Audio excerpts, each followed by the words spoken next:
ଏଠି କରିବା ମାନେ ହେଉଛି ବୋଥ୍ ଫିଜିକାଲି ଆଣ୍ଡ ମେଣ୍ଟାଲି, ମାନେ ଶାରୀରିକ ଭାବରେ ଆମେ ଯାହା କରୁଛେ ଆଉ ମାନସିକ ଭାବରେ ଯାହା ବି କରୁଛେ ଦୁଇଟାକୁ ଆମେ କହୁଛେ ଆମେ କରିବା। ତେଣୁ ଏ ଯେଉଁ ଡୁଇଂ ବା କରିବା ତା'ର ତିନିଟା ଷ୍ଟେଟ୍ ଅଛି, ଯାହା କୁହାଯାଏ 3 types of state of doing.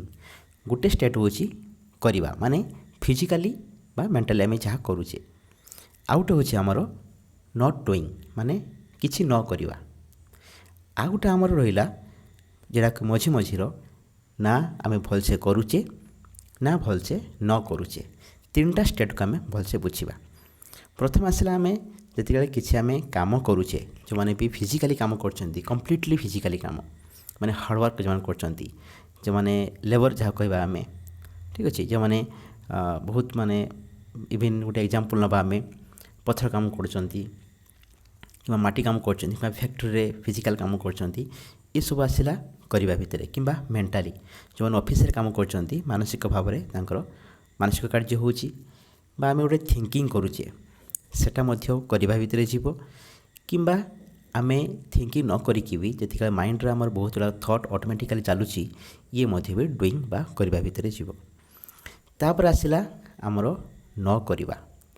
ନ କରିବା ମାନେ ହେଉଛି ଯେତେବେଳେ ଆମେ ପୁରା ଗଭୀର ନିଦ୍ରାରେ ମାନେ ଡିପ୍ ସ୍ଲିପ୍ ଯାହା କହୁଛେ, ଯେତେବେଳେ ଆମେ ପୁରା ଗଭୀର ନିଦ୍ରାରେ ରାତିରେ ଶୋଉଛେ ସେଇଟା ହେଲା ନ କରିବା। ମାନେ ଆମେ ସେଇ ଟାଇମ୍ରେ କିଛି ବି କାମ କରୁନେ, ଆମେ ପୁରା କମ୍ପ୍ଲିଟଲି ରେଷ୍ଟରେ ଅଛେ ଆମ ବଡ଼ି ଆଣ୍ଡ ମାଇଣ୍ଡ।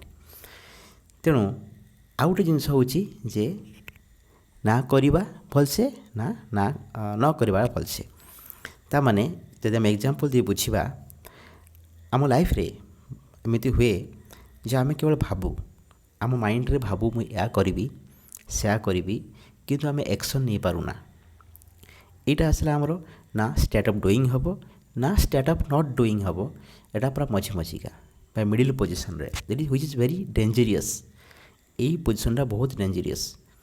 ମାନେ କୌଣସି ଆମେ କାମ କରିପାରୁନଥିବା ନା ନ କରିକି ବସିପାରୁଥିବା, ମାନେ ମେଣ୍ଟାଲି ଆମେ ମାଇଣ୍ଡରେ ସବୁବେଳେ କିଛି ନା କିଛି କହୁଥିବା, ଏ ହେଲାନି ସେ ହେଲାନି, ସିଏ ଏହା କହିଲା ସିଏ ଏହା କହିଲା, ଯଦି ମୁଁ ଏହା କରେ ଫେଲୁଅର୍ ହେଇଯିବି କି, ଯଦି ସକ୍ସେସ୍ ହେଇଗଲି ତେଣୁ ମୁଁ କ'ଣ କରିବି। ଏଇସବୁ ଜିନିଷ ଯେଉଁ ମାଇଣ୍ଡରେ ଚାଲିଲା, ମାନେ ନା କିଛି କଲେ ନା ନ କରିକି ଆମେ ଆରାମସେ ରହିଲେ। ତେଣୁ ଏହା ଉପରେ ବହୁତ ମାନେ କାମ କରିବା ଉଚିତ। ତାମାନେ ଆମର ଯେଉଁ ଏଠି ଟାଇଟଲ୍ ରଖିଛେ ଯେ କିଛି ନ କରିବାଟା କରିବା ସହ ସମାନ, କେମିତି ତାକୁ ବୁଝିବା। ଯେ ଯେତେବେଳେ ଆମେ ଡିପ୍ ସ୍ଲିପ୍ର ଶୋଉଛେ ରାତିରେ, ମୁଁ କହୁଛି ଡିପ୍ ସ୍ଲିପ୍ କଥା, କିନ୍ତୁ ଆମେ ରାତିରେ ବି ଇଭିନ୍ ବହୁତ ଲୋକ ଅଛନ୍ତି ବା ଆମେ ବି ଏମିତି କୌଣସି ସମୟ ଆସେ ଆମେ ରାତିରେ ଠିକ୍ସେ ନିଦ ହୁଏ ନାହିଁ। ତେଣୁ ନିଦ ବାରମ୍ବାର ଭାଙ୍ଗୁଥାଏ ବା କୌଣସି ଥଟ୍ ଆମ ମାଇଣ୍ଡରେ ଚାଲେ, କୌଣସି ଚିନ୍ତା ଆମେ କରୁଥାଉ। ତେଣୁ ଏଇଭଳିଆ ପରିସ୍ଥିତିରେ ନା ଆମେ ଭଲସେ କିଛି କଲେ ନା ଭଲସେ ଶୋଇଲେ, ତାପର ଦିନ ଆମର ଏନର୍ଜି ଲେଭେଲଟା ବହୁତ ଲୋ ଥାଏ। କୌଣସି କାମ କରିବା ପାଇଁ ଆମର ଇଚ୍ଛା ହୁଏ ନାହିଁ ଏବଂ ଯାହା ବି କରୁ ସେଥିରେ ମନ ଲାଗେ ନାହିଁ, ଆଉ ଆମ ଡିସିସନ୍ ଯାହା ବି ନେଉ ସେ ବି ଠିକ୍ ହୁଏ ନାହିଁ। ତେଣୁ ଯଦି ଆମେ ଡିପ୍ ସ୍ଲିପ୍ ଆମେ ଭଲସେ ଶୋଇଲେ ରାତିରେ, ତା ପରଦିନ ସକାଳୁ ଉଠିଲେ ଆମକୁ ବହୁତ ଫ୍ରେଶ୍ ଲାଗେ, ଏନର୍ଜେଟିକ୍ ଲାଗେ ଏବଂ କାମ କରିବା ପାଇଁ ଆମର ଇଚ୍ଛା ହୁଏ। ଠିକ୍ ନା? ଏଟାକୁ ସମସ୍ତେ ଫିଲ୍ କରିଛନ୍ତି। ଠିକ୍ ସେହିଭଳି ଆମେ ଯେତେବେଳେ ବି ଚାହୁଁଛେ, ଏଇଟା ସିନା ରାତିରେ ଶୋଇବା କଥା ମୁଁ କହିଲି, ଯେତେବେଳେ ଆମେ ଦିନରେ ଆମେ କାମ କରୁଛେ, ଇଭିନ୍ ଆମ ସେ ଡେ ଟାଇମ୍ରେ କିଛି ସମୟ କାଢ଼ିକି ଆମେ ପୁରା ନିଶ୍ଚିନ୍ତରେ ବା ଏକାନ୍ତରେ ବସିବା ଉଚିତ। ମାନେ ମାଇଣ୍ଡକୁ ପୁରା କ'ଣ ଫ୍ରି କରିବା ଉଚିତ, ମାନେ ପିସ୍ କରିବା ଉଚିତ। ଯଦି 24 ଆୱାର୍ସ ବା ଦିନରେ ଯାହା ବି ଆମେ କାମ କଲେ, ଯଦି ସେ ସମୟରେ ମାଇଣ୍ଡରେ ସବୁବେଳେ ଆମ ଥଟ୍ ଚାଲିଲା, ତେଣୁ ଆମ ଧୀରେ ଧୀରେ କ'ଣ ହୁଏ ନା ମାଇଣ୍ଡ ଆମର ଟାୟାର୍ଡ଼ ହେଇଯାଏ ଏବଂ ମାଇଣ୍ଡ ଜାମ୍ ହେଇଯାଏ। ତେଣୁ ମାନେ ବହୁତ ଟାୟାର୍ଡ଼ ଲାଗି ଶୋଇ ପଡ଼ିବାକୁ ଇଚ୍ଛା ହୁଏ, ଏମିତି ହୁଏ। ତେଣୁ ଏଇସବୁ ଜିନିଷ ବେଳେବେଳେ ଆମେ ବହୁତ ଲୋକ ଅଛନ୍ତି ବହୁତ ଜିନିଷ କରିବା ପାଇଁ ଚେଷ୍ଟା କରନ୍ତି ଏବଂ ସବୁବେଳେ କିଛି ନା କିଛି ଭାବି ଚାଲନ୍ତି।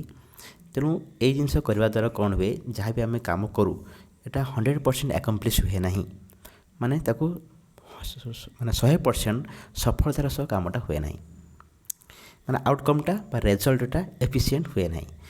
ତେଣୁ ସେଥିପାଇଁ କୁହାଯାଇଛି କିଛି ନ କରିବାଟା କରିବା ସହ ସମାନ। କାହିଁକି? ଯେତେବେଳେ ଆମେ କାମ୍ ଆଣ୍ଡ କ୍ୱାଇଟଲି ବସୁ, କିଛି ସମୟ ପୁରା ଶାନ୍ତ ଭାବରେ ବସୁ, କିଛି ନ କରିକି କିଛି ନ ଭାବିକି, ସେତେବେଳେ ଆମ ମାଇଣ୍ଡରେ କ'ଣ ହୁଏ ନା ଏନର୍ଜି କନଜରଭେସନ୍ ହୁଏ ବୋଥ୍ ବଡ଼ି ଆଣ୍ଡ ମାଇଣ୍ଡରେ। ସେଇ ଏନର୍ଜି ପୁଣି ନେକ୍ସଟ କାମ କରିବା ପାଇଁ ଆମର କ'ଣ ହୁଏ ନା ଆମକୁ ଫିଡ଼ବ୍ୟାକ୍ ମାନେ କ'ଣ ଦିଏ, ଏନର୍ଜି ଦିଏ। ତେଣୁ ସେଥିପାଇଁ କୁହାଯାଇଛି ଯେ ଯେତେବେଳେ ଆମେ ଯାହା ବି କାମ କରୁଛେ ବା ଆମେ ମେଣ୍ଟାଲି ପ୍ରିପେୟାର କଲେ ଯେ ଏ କାମଟା କରିବା ପାଇଁ, ସେଥିରେ 100% ଫୋକସ୍ କର ଆଉ 100% କନସେନ୍ଟ୍ରେସନ୍ ସହିତ କର। ତ 100% ଫୋକସ୍ ହେଇ କଲେ ଆମେ ଆମର ପୁରା ଏନର୍ଜି ସେଇ କାମରେ ଦେଲେ, ତାପରେ ଆମେ ଆରାମସେ 100% ଆମର ଦେଇକି ଆମେ ଶୋଇବା, ଆରାମସେ ନିଶ୍ଚିନ୍ତରେ ଶୋଇପାରିବା।